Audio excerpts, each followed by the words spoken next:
Halo, kembali lagi nih ke sejarah pahlawan nasional negara Indonesia, kali ini tentang sosok pahlawan kita yang bernama Jenderal Sudirman. Dikenal sebagai salah satu pahlawan Indonesia, jasa-jasanya sangat dikenang dalam memperjuangkan kemerdekaan Indonesia. Jenderal Besar Sudirman menurut ejaan Suwandi dibaca Sudirman, ia merupakan salah satu orang yang memperoleh pangkat bintang 5 selain Soeharto dan A.H. Nasution.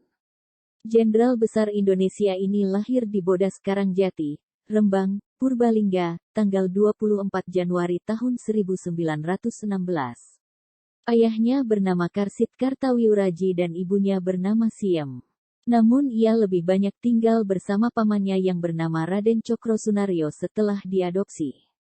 Ketika Sudirman pindah ke Cilacap di tahun 1916, ia bergabung dengan organisasi Islam Muhammadiyah dan menjadi siswa yang rajin serta aktif dalam kegiatan ekstrakurikuler. Kemampuannya dalam memimpin dan berorganisasi serta ketaatan dalam Islam menjadikan ia dihormati oleh masyarakat. Jenderal Sudirman merupakan salah satu tokoh besar di antara sedikit orang lainnya yang pernah dilahirkan oleh suatu revolusi.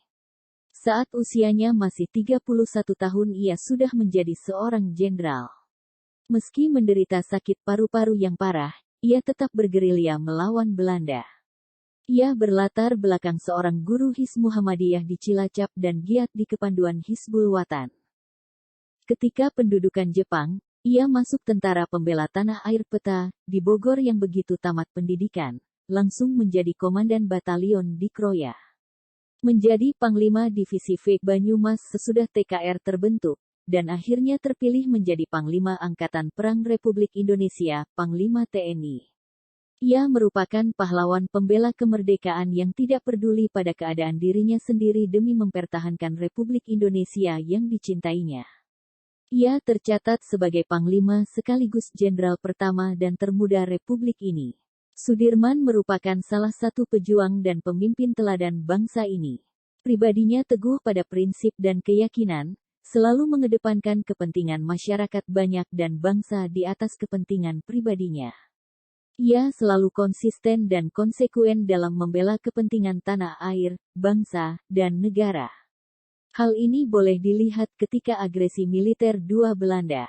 Ia yang dalam keadaan lemah karena sakit tetap bertekad ikut terjun bergerilya walaupun harus ditandu. Dalam keadaan sakit, ia memimpin dan memberi semangat pada prajuritnya untuk melakukan perlawanan terhadap Belanda. Itulah sebabnya kenapa ia disebutkan merupakan salah satu tokoh besar yang dilahirkan oleh revolusi negeri ini. Sudirman yang dilahirkan di Bodas Karangjati, Purbalingga, tanggal 24 Januari tahun 1916, ini memperoleh pendidikan formal dari Sekolah Taman Siswa, sebuah sekolah yang terkenal berjiwa nasional yang tinggi.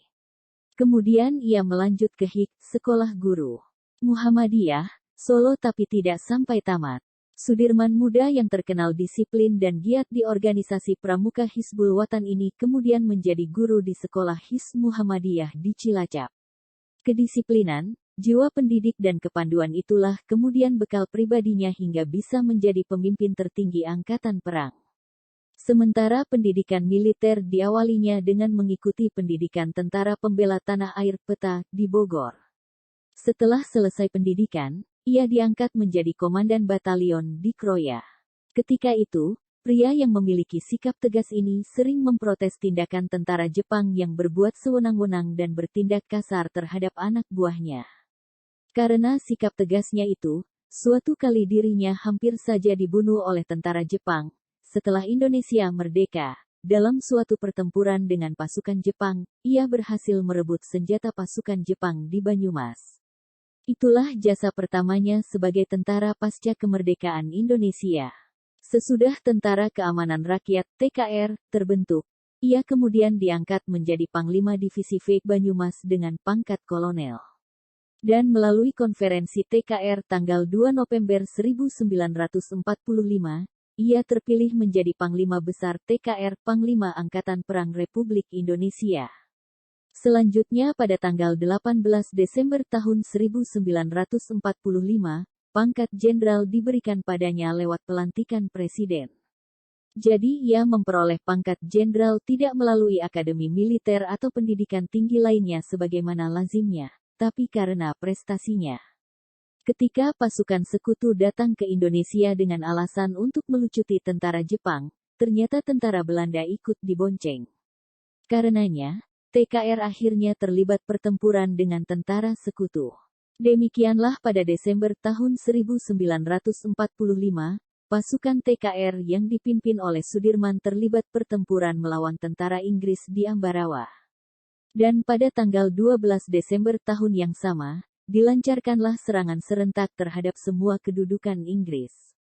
Pertempuran yang berkobar selama 5 hari itu akhirnya memaksa pasukan Inggris mengundurkan diri ke Semarang.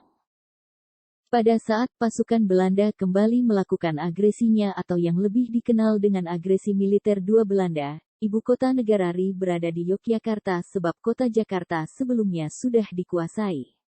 Jenderal Sudirman yang saat itu berada di Yogyakarta sedang sakit. Keadaannya sangat lemah akibat paru-parunya yang hanya tinggal satu yang berfungsi. Dalam agresi militer II Belanda itu, Yogyakarta pun kemudian berhasil dikuasai Belanda.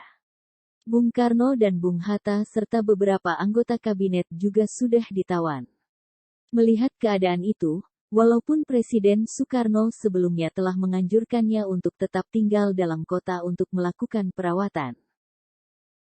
Namun anjuran itu tidak bisa dipenuhinya karena dorongan hatinya untuk melakukan perlawanan pada Belanda serta mengingat akan tanggung jawabnya sebagai pemimpin tentara. Maka dengan ditandu, ia berangkat memimpin pasukan untuk melakukan perang gerilya. Kurang lebih selama 7 bulan ia berpindah-pindah dari hutan yang satu ke hutan yang lain. Dari gunung ke gunung dalam keadaan sakit dan lemah sekali sementara obat juga hampir-hampir tidak ada. Tapi kepada pasukannya ia selalu memberi semangat dan petunjuk seakan dia sendiri tidak merasakan penyakitnya.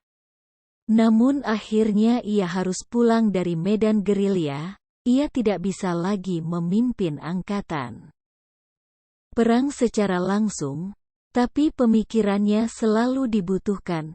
Sudirman yang pada masa pendudukan Jepang menjadi anggota Badan Pengurus Makanan Rakyat dan anggota Dewan Perwakilan Rakyat Keresidenan Banyumas, ini pernah mendirikan koperasi untuk menolong rakyat dari bahaya kelaparan. Jenderal yang mempunyai jiwa sosial yang tinggi. Ini akhirnya harus meninggal pada usia yang masih relatif muda, 34 tahun. Pada tanggal 29 Januari tahun 1950, Panglima Besar ini meninggal dunia di Magelang dan dimakamkan di Taman Makam Pahlawan, Yogyakarta. Sekian cerita mengenai pahlawan Jenderal Sudirman. Semoga menambah wawasan penerus bangsa. Silahkan simak cerita pahlawan lainnya di channel ini. Salam.